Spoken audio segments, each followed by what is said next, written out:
Hello అండి, అందరికీ నమస్కారం. ఐపీఓస్తో స్టాక్ మార్కెట్ ఫుల్ బిజీగా ఉంది. మీషో లాంటి కంపెనీస్ తర్వాత ఇప్పుడు వేక్ఫిట్ ఐపీఓ వచ్చేస్తుంది. మీ ముందు ఉన్నది మ్యాట్రిసెస్ బ్రాండ్ వేక్ఫిట్. ఇప్పుడు స్టాక్ మార్కెట్లో కూడా బెడ్ స్ప్రెడ్ చేయడానికి వస్తుంది. ఈ ఐపీఓలో అప్లై చేయాలా, లిస్టింగ్ గెయిన్ ఉంటుందా, లాంగ్ టర్మ్కి మంచిదా లాంటి విషయాలు ఈ వీడియోలో డీటెయిల్గా చూద్దాం. సో ఈ వీడియో ఎండింగ్ వరకు మిస్ కాకుండా చూడండి. Welcome to Gopi vlogs. నేను మీ గోపి.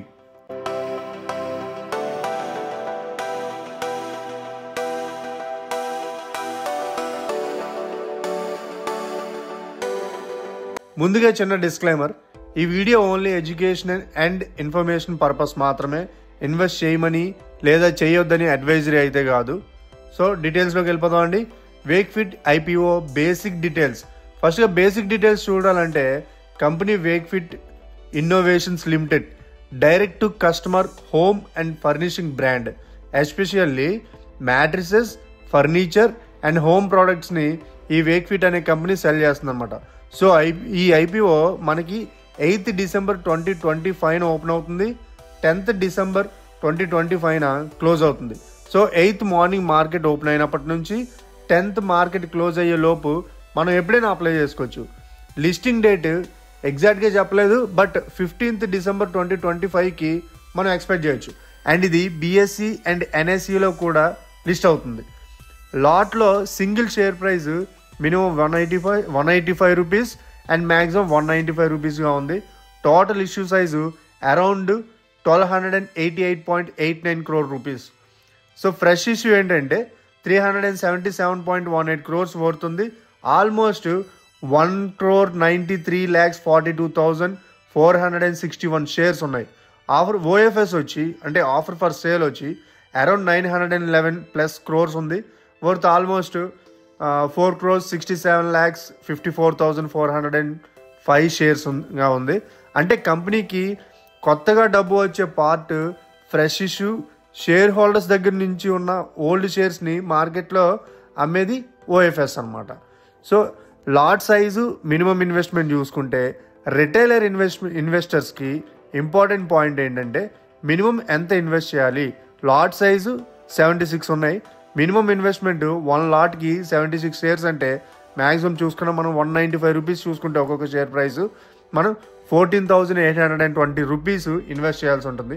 సో మ్యాక్సిమం రిటైల్ కావాలంటే 30 లాట్స్ వరకు మనం అప్లై చేయొచ్చండి. అందులో 988 షేర్స్ ఉంటాయి. అప్రాక్సిమేట్లీ 1,92,660 వరకు మనం అప్లై చేయొచ్చు. కేటగిరీ కొన్ని కేటగిరీస్ ఉన్నాయి. ఏ కేటగిరీస్లో ఎంతెంత ఉన్నాయంటే క్యూఐబి 75% ఉంది, హెచ్ఎన్ఐ 15% ఉంది, రిటైల్ 10% ఉంది.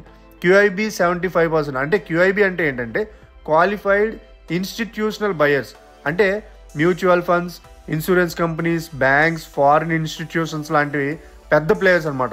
వాళ్ళు ప్రొఫెషనల్ ఇన్వెస్టర్స్.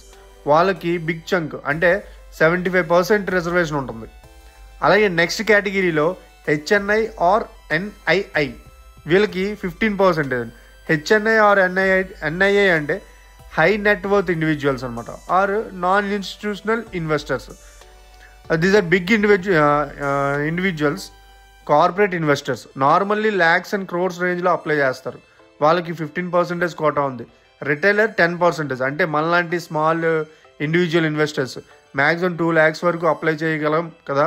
సో వాళ్ళనే రిటైలర్ కేటగిరీస్లో తీసుకుంటారన్నమాట.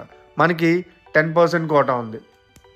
సో అసలు వేక్ఫిట్ కంపెనీ ఏంటి, దాని బిజినెస్ మోడల్ ఏంటి చూద్దాం. ఇంకా కంపెనీ గురించి కొంచెం మాట్లాడుకుందాం.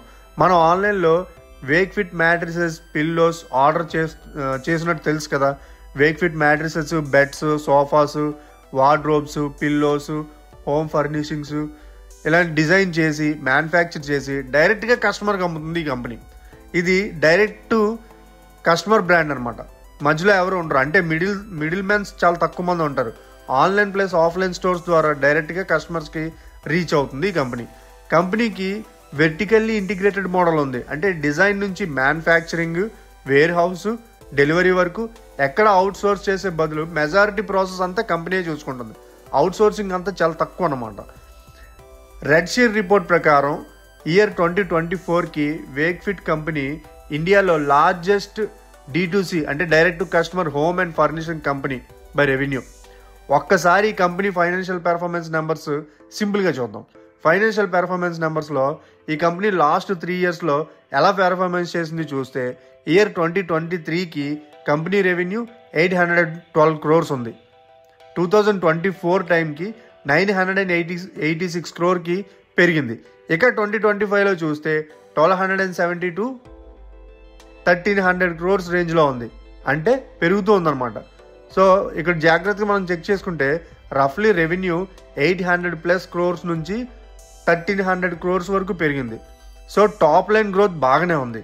కానీ బాటమ్ లైన్ సైడ్ చూసుకుంటే 23లో నెట్ లాస్ 145 crores ఉంది. 2024లో నెట్ లాస్ 15 crores ఉంది. అలాగే 2025లో ఆల్మోస్ట్ 35 crores వరకు ఉంది. అంటే లాసెస్ రెడ్యూస్ అయ్యి తర్వాత మళ్ళీ కొంచెం పెరిగాయి. సో 2026లో ఫస్ట్ హాఫ్లో మాత్రం ప్రాఫిట్ చూపిస్తుంది, కానీ ఫుల్ ఇయర్ క్లారిటీ ఇంకా రాలేదు. వాల్యుయేషన్స్ కూడా హై సైడ్లో ఉన్నాయి. సో సింపుల్గా చెప్పాలంటే రెవెన్యూ ఫాస్ట్గా పెరుగుతుంది, కానీ కంపెనీ ఇంకా ఫుల్గా ప్రాఫిటబుల్ అయితే కాదు. సో ఈ ఐపీఓ ఎవరి కోసం ఏంటి అసలు చూద్దాం. ఈ ఐపీఓలో 2 మెయిన్ పార్ట్స్ ఉన్నాయి. అందులో ఒకటి ఫ్రెష్ ఇష్యూ, 2 ఓఎఫ్ఎస్. ఇది ఎలా అంటే ఫ్రెష్ ఇష్యూ అంటే కంపెనీ యూజ్ చేసేది. కంపెనీ ప్లాన్ ప్రకారం ఫ్రెష్ ఇష్యూ నుంచి వచ్చే డబ్బుల్ని మొత్తం మెయిన్లీ అరౌండ్ 31 crores నుంచి around 31 crore rupees 117 new COCO అంటే కొత్త company owned company operated regular స్టోర్స్ని సెట్ చేయడానికి యూజ్ చేస్తుంది అనమాట. అంటే మీనింగ్ 31 crores rupees ఒక కొత్త స్టోర్స్ని ఓపెన్ చేయడానికి యూజ్ చేస్తుంది. ఆ కొత్త స్టోర్స్ ఎన్ని అంటే 117 మొత్తం ఈ 31 crores యూజ్ చేస్తుంది. అలాగే 15.4 crores new equipment and machineries కోసం యూజ్ చేస్తుంది. 161.4 crores రూపీస్ని ఎగ్జిస్టింగ్ స్టోర్స్కి లీజ్కి, సబ్ లీజ్ రెంట్కి, లైసెన్స్ ఫీజ్ పేమెంట్స్ కోసం యూజ్ చేస్తుంది. అలాగే 108.4 crores మార్కెటింగ్ అండ్ అడ్వర్టైజింగ్ కోసం బ్రాండ్ వాల్యూ పెంచడానికి యూజ్ చేస్తుంది అనమాట. మిగతా అమౌంట్ జనరల్ కార్పొరేట్ పర్పస్కి యూజ్ చేస్తుంది. సో బేసిక్గా కంపెనీ ప్లాన్ ఏంటంటే మోర్ స్టోర్స్ ఓపెన్ చేయాలి, ఎగ్జిస్టింగ్ స్టోర్స్కి రెంట్ అండ్ ఫీజెస్ కట్టాలి, మార్కెటింగ్ ఎక్కువ చేయాలి, ఆపరేషన్ స్కేల్ అప్ చేయాలి. ఇలాంటివన్నీ ఉన్నాయి. ఓఎఫ్ఎస్ అంటే ఎగ్జిస్టింగ్ షేర్ హోల్డర్స్ ఎగ్జిట్ అనమాట. ఓఎఫ్ఎస్ పార్ట్లో ఎగ్జిస్టింగ్ ఇన్వెస్టర్స్ అండ్ ఫౌండర్స్ కొన్ని షేర్స్ని పబ్లిక్ అమ్మేస్తారు. దీనివల్ల వాళ్ళకి క్యాష్ ఎగ్జిస్ట్ అవుతుంది తప్ప కంపెనీ బ్యాలెన్స్ షీట్కి డైరెక్ట్ బెనిఫిట్ రాదు. So next GMP. Recent data ప్రకారం వేక్ఫిట్ ఐపీఓకి GMP around 36 per share report అవుతుంది. అప్పర్ ప్రైస్ బ్యాండ్కి మనం 195కి 36 యాడ్ చేస్తే 231. ఈ 231 rupees షేర్ ప్రైస్ లిస్టింగ్ అయ్యేలా ఎక్స్పెక్టేషన్ అవుతుంది. రఫ్లీ 18% లిస్టింగ్ గెయిన్ థియరిటికల్గా చూపిస్తుంది అనమాట. కానీ ఇంపార్టెంట్ నోట్ ఏంటంటే జిఎంపి అఫీషియల్ డేటా కాదు, just unorganised grey market indication మాత్రమే.